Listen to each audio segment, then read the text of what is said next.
Hi guys, মই অন্যতা mini blog আপোনাসকলক স্বাগতম জনালোঁ। আশা কৰোঁ সকলোৱে ভালে কুশলে আছে। গাঁৱত এখন বিয়া আছে, ভাবিলোঁ ব্লগটো বনাই দিওঁ। মিনি ব্লগ বনাই দিলোঁ ভাবি মই মেকআপ কৰি লৈছোঁ। অকণমান মেকআপ কৰিব লাগিবই দিয়কচোন, গাঁৱৰ বিয়া, তাতে আৰু ছোৱালী মানুহ ন, ছোৱালীৰ কাৰণে মেকআপ ওলাইছে। কিছুমানে কয় যে বান্দৰীকে সুন্দৰী বনাই দিয়ে মেকআপে, বান্দৰীৰ কাৰণে ওলাইছে এই মেকআপবিলাক, নাকি ল'ৰাৰ কাৰণে ওলাইছে? বান্দৰীৰ কাৰণে ওলাইছে ন।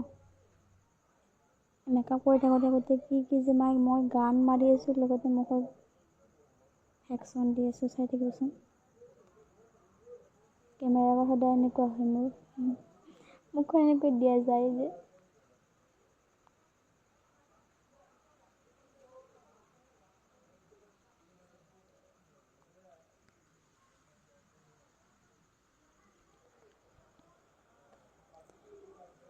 ফাউণ্ডেশ্যনখিনি ব্লেণ্ড কৰি লৈছোঁ ব্লেণ্ডাৰেৰে।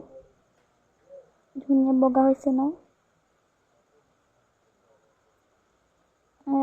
একশ্যন দেখাই কৰি আছোঁ মেকআপ, লগতে পাউডাৰ লগাই লৈছোঁ।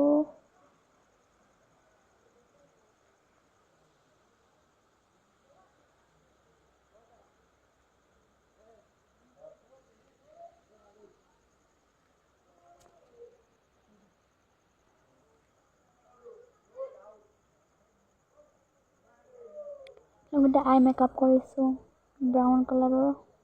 ব্ৰাউন কালাৰ মোৰ সদায় ফেভৰেট হয়, সেইকাৰণে মই বেছিভাগ ব্ৰাউন কালাৰ কৰোঁ আই মেকআপ।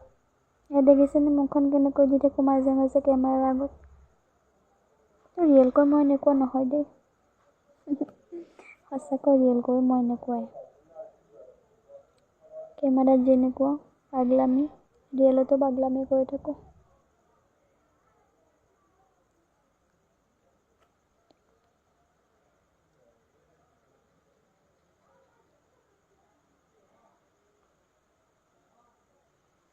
অকণমান গালখনো পিংক কৰি লৈছোঁ।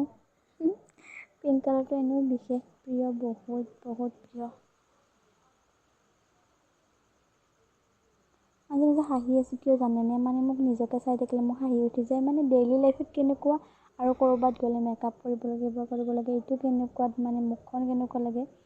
আৰু এয়া মাস্কাৰা লৈছোঁ, মাস্কাৰা লোৱাটো মোৰ চকুকেইটা মুজি যায়, চাওচোন মুজি যায় মাজে মাজে।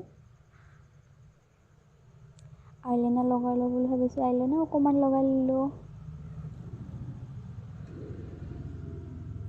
আইলাইনাৰে ফুটো লগাই লৈছোঁ এটা, ভাল লাগে ন ফুটো থাকিলে। মই নলগাওঁ ডেইলি, ঘৰত থাকিলে নলগাওঁ, বাট ক'ৰবাত গ'লে বা বিয়া থাকিলে এনেকৈ লগাওঁ, ভাল লাগে ন। মোৰ ফাইনেল লুক এয়া, কমপ্লিট হৈ গ'ল মেকআপ, এয়া ফাইনেল লুক। কেনেকুৱা লাগিছে জনাব দেই। গৈ আছোঁ এতিয়া বিয়ালৈ, বেছি দূৰ নহয়, খোজকাঢ়ি গৈ আছোঁ আমি। মোৰ পেহীৰ ছোৱালীজনী আৰু মই খোজকাঢ়ি গৈ আছোঁ, বেছি জেগা নহয় কাৰণে খোজকাঢ়ি গৈ আছোঁ। এয়া গৈ পালোঁ, বেছি জেগা নহয় যিহেতু। ইয়াৰ ফাৰ্ষ্ট মেইন গেটখন ধুনীয়া লাগিছে ন, ধুনীয়াকৈ সজাইছে পৰাইছে, ইমান ধুনীয়া লাগিছে পেণ্ডেলটো, বহুত ভাল লাগিছে। আৰু মোৰ ভাত খোৱাৰ আগতে মানুহবিলাকৰ চাই হাঁহি আছে। মই ভাবিছোঁ মই ভাত কেনেকৈ খাম, ইমান মানুহ আছে, তথাপিও উপায় নাই, বিয়াত মোক অকলে ঘৰত নিদিয়ে ন। ভাত দিয়া অৱস্থাত পানী বটল একোটা দিছে দেই, এটা দিছে পানী বটল। ভাত খাই থাকোঁতে ভিডিঅ' কৰিবলৈ লাজ লাগে ন। মেইন গেটখন ধুনীয়া লাগিছে, আৰু এটা ভিডিঅ' কৰিলোঁ বোলো, ভাল লাগে। সেয়া ৰভাতলিত, সেয়া কইনাক ধুনীয়া লাগিছে। তাই যাতে বিয়া হোৱাৰ পিছতো ভালে কুশলে থাকে, সদায় সুখ ভৰি পৰক, সকলোৱে দোৱা আশীৰ্বাদ কৰিব। লগ পাম নেক্সট ভিডিঅ'ত। ভাল লাগিলে ভিডিঅ'টো লাইক, কমেণ্ট, শ্বেয়াৰ, লগতে চেনেলটো ছাবস্ক্ৰাইব কৰি দিব, আৰু যদি ফেচবুকত চাই আছে ফ'ল' কৰি দিব। Thank U.